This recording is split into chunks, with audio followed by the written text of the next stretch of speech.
If LeBron somehow actually left the Lakers, there are just 3 teams he would realistically go to. I want to break down exactly how each of those would work, but is he actually serious this time? I mean, we have heard LeBron make noise so many times, but actually, this does feel different because dude picked up his $52.6 million player option, which has literally never happened.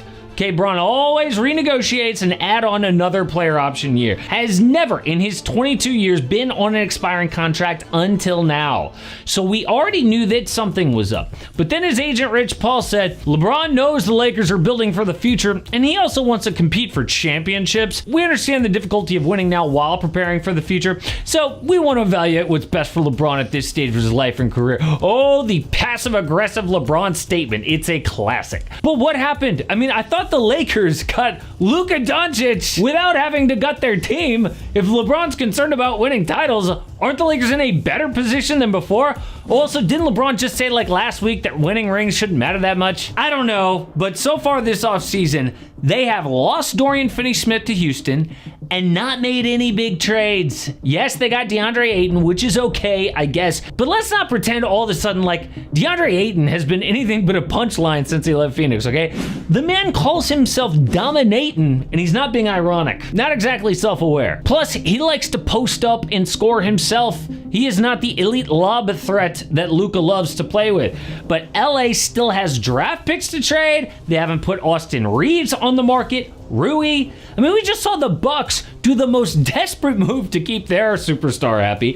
What is wrong with the Lakers right now? Well, for the first time in LeBron's entire life, the team he is on is prioritizing someone else. It is now about Luka Doncic. See, Luka is 26 years old, so he can win now and years in the future. So LA is trying to play the long game, which pisses LeBron off. And a huge ding to his ego. I mean, the man is 40 years old, could not give a damn about the Lakers' future. So what does he do? The only thing he knows how to do, which is threaten to leave his team. But is he actually serious this time? Well, honestly, I don't think LA would actually ever come out and say this, but I don't think they care. See, now with LeBron on an expiring contract, the Lakers will have full max cap space next offseason.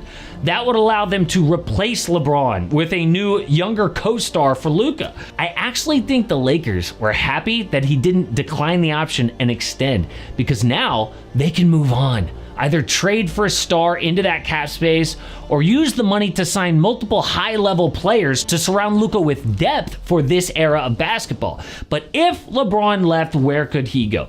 Well, of course, the dude is now feeding into the rumors, wearing a hat that says welcome home while playing golf in Ohio near Cleveland. And yes, LeBron knows what he's doing with that social media post, okay? This is not a coincidence. Nothing ever is with him. So with the caveat that this is very unlikely, where could he go? I mean, we have seen crazier things happen with this Lakers team in the last 6 months, but the first franchise is those Cleveland Cavaliers. Bron wants to win now, and the ultimate sign of win now is being in the second apron, and the Cavs are knee deep. They won 64 games last year, but still lost in the second round. That is panic type stuff. And Cavs reporter Chris Fedor says everyone could go except for Donovan Mitchell and Evan Mobley. Storybook ending for Bron to end in Cleveland with their second championship. However, there is one huge problem with this deal. Because the Cavs are so expensive, they would have to dump a good player for nothing just to get under the second apron and then trade another high-priced guy to make the money work.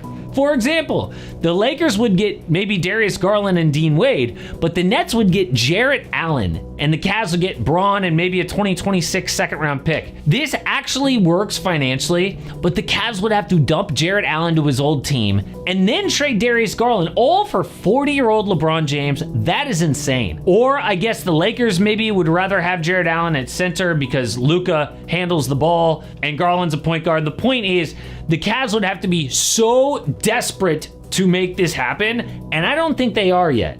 Next up is the Golden State Warriors, and no joke, Dubs get LeBron, Lakers get Jimmy Butler. That is how simple this trade could be. Now, problems are, like Jimmy's under contract for 2 years, which kills LA's plan to have max cap space. But not only that, this would make LA worse, okay? Like him or not, Bron was a top 10 player last year. The man made second team All-NBA and can still play elite defense when the game is big. The Lakers should want more than just Jimmy Buckets.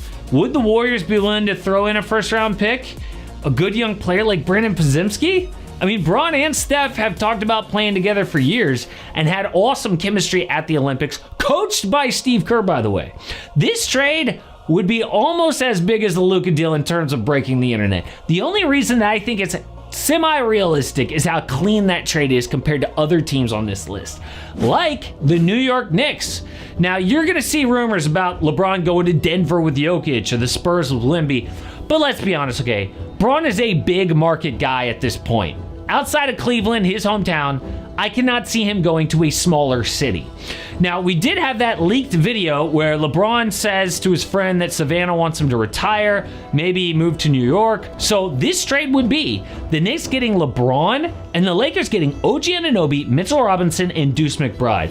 Now, this gives LA not only an elite wing defender and scorer in OG for Luka, but a backup guard and center depth. But that is a lot to deal from New York for LeBron James. They could also just deal Karl Anthony Towns straight up, but the Lakers would be idiots for doing that because it locks them into Cat's long deal. He doesn't play defense, neither does Luka, but there is one cheat code that can get LeBron to any of these teams easy. If he does this, dude could land with Steph, Cavs, Knicks, whatever. But before we get to it, why not Dallas? There have been rumors, and it makes sense. The Mavs and Lakers front office like each other, obviously. Bron is tight with both Anthony Davis and Kyrie Irving. But if Bron's mindset is win now, then Dallas is not ideal because Kyrie is down all next year, and their second best player right now is 18-year-old Cooper Flagg. Okay, LeBron hates playing with young guys more than anything, no matter how talented they are. But that cheat code we talked about is for Bron to demand a buyout from the Lakers.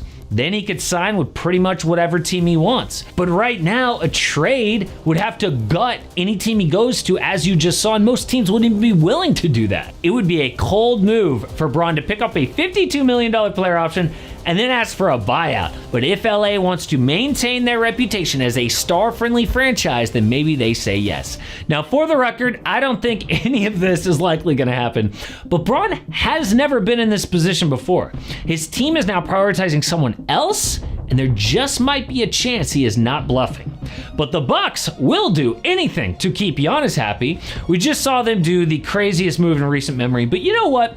If Giannis ever wonders how did things get so bad in Milwaukee, he can only blame himself because dude cannot keep getting away with this.